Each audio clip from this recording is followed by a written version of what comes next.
Bonjour, je m'appelle Francis Arsène, j'ai créé une société qui s'appelle Arzinc, qui est rue de la Chapelle à Paris, dans le 18e. En fait, j'ai eu l'idée de descendre le zinc du toit et de le rentrer dans le jardin.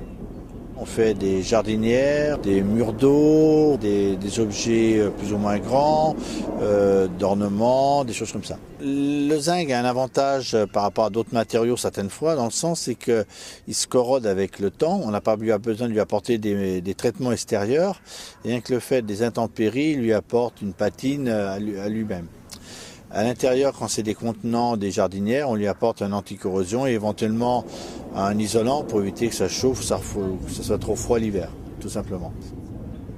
Je suis d'origine sartoise, j'ai toujours une maison là-bas. Mon inspiration souvent arrive dans cet endroit. Pourquoi? Parce que j'ai vraiment mes racines, je suis fils de fermier, mes parents ils étaient métayers et j'ai passé une grande partie de mon adolescence là-bas où j'ai un grand souvenir. Le fait aussi d'être entouré de différents clients, de demandes de clients que mon inspiration vient en fait. C'est suivant à mes idées et leurs idées qu'on arrive à faire quelque chose, de créer quelque chose, d'apporter quelque chose dans le jardin. Le zinc a une durée de vie, je dirais, de 60-70 ans sur les toits. Dans le jardin, il peut avoir la même tenue de vie à partir du moment qu'il n'est pas agressé par des acides de terre, des métaux différents du cuivre, des choses là, des sulfates de cuivre, qui vont le corroder, ils vont lui apporter une durée de vie beaucoup moins importante.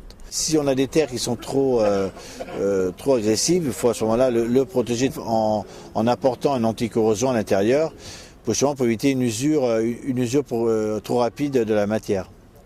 Le zinc, il peut bien sûr, il peut avoir dans le temps une déformation ou une fissuration ou des trous qui sont faits par diverses agressions de la terre, des acides ou autres. Qu'est-ce qu'il faut faire? Il faut tout simplement la réparer. La réparer avec quoi? Soit des soudures à partir du moment que le zinc n'est pas trop corrodé, on peut encore le ressouder. Intérieurement, ce sera peut-être plus difficile parce qu'il a été corrodé par les matériaux, par la terre. Sinon, on peut apporter des bandes à chaud goudronnées pour le réparer. On peut apporter des bandes à froid. On peut apporter des silicones. Voilà, quoi. Il y a vraiment plein de solutions.